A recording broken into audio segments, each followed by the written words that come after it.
lorsque vous lisez la parole, lorsque vous étudiez la parole.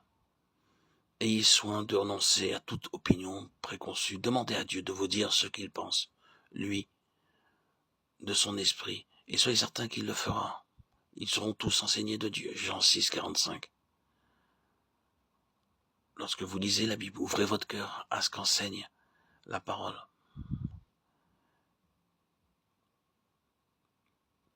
L'Écriture nous fera reconnaître la présence de l'Esprit. Elle nous la fera voir au changement qu'opère l'Esprit, soit dans la vie extérieure, soit dans les dispositions intérieures de ceux en qui il vient habiter. L'obéissance est une condition essentielle à l'habitation de l'Esprit en nous. L'obéissance est également la preuve de sa présence. Jésus nous a envoyé l'Esprit pour nous enseigner et nous guider, et toute l'Écriture insiste sur ce que c'est la reddition complète de tout notre être à Dieu qui permet à l'Esprit d'agir en nous. Si par l'Esprit vous mortifiez les œuvres du cœur, vous vivrez, car tous ceux qui sont conduits par l'Esprit de Dieu sont fils de Dieu. Romains 8, 13, 14. Votre corps est le temple du Saint-Esprit. Glorifiez donc Dieu en votre corps. 1 Corinthiens 6, 19, 20. Si nous vivons par l'Esprit, marchons aussi selon l'Esprit. Galates 5, 25. Nous sommes transformés en la même image, comme par l'Esprit du Seigneur. 2 Corinthiens 3, 18. Ces passages, et d'autres encore, précisent avec clarté quelle est l'action d'Esprit en nous. C'est par les œuvres de Dieu que nous apprenons à connaître Dieu. De même, pour l'Esprit, il vient nous montrer quelle est la volonté de Dieu. Nous montrer Christ accomplissant cette volonté, et nous appelons à suivre ses traces dans la voie de l'obéissance.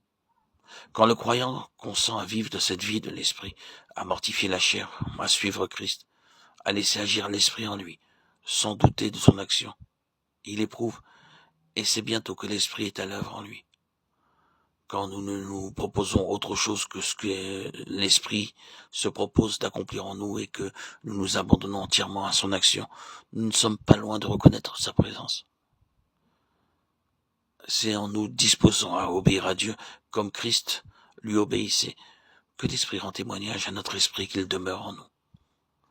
Nous le connaîtrons plus intimement encore quand nous ne nous bornerons pas à le laisser agir dans notre vie extérieure, mais que nous rechercherons quels doivent être nos rapports personnels avec lui. Le mot foi nous indique l'état d'âme que l'Esprit requiert de nous. La foi a toujours affaire avec l'invisible, avec ce qui paraît à vue humaine tout à fait improbable. Quand la divinité s'est révélée en Jésus, sous quelle humble apparence elle s'est dissimulée.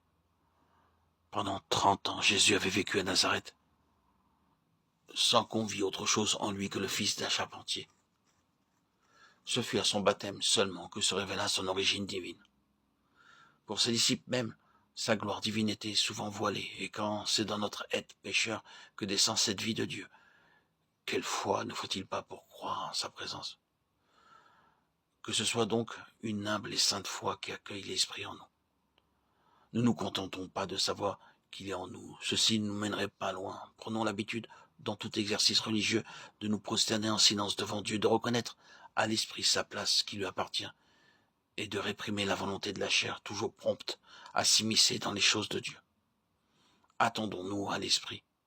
Avec recueillement, entrons dans le temple intérieur de notre cœur.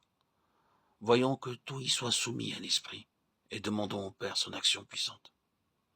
Quelque peu sensible que nous paraisse d'abord sa présence, continuons à croire qu'il est là.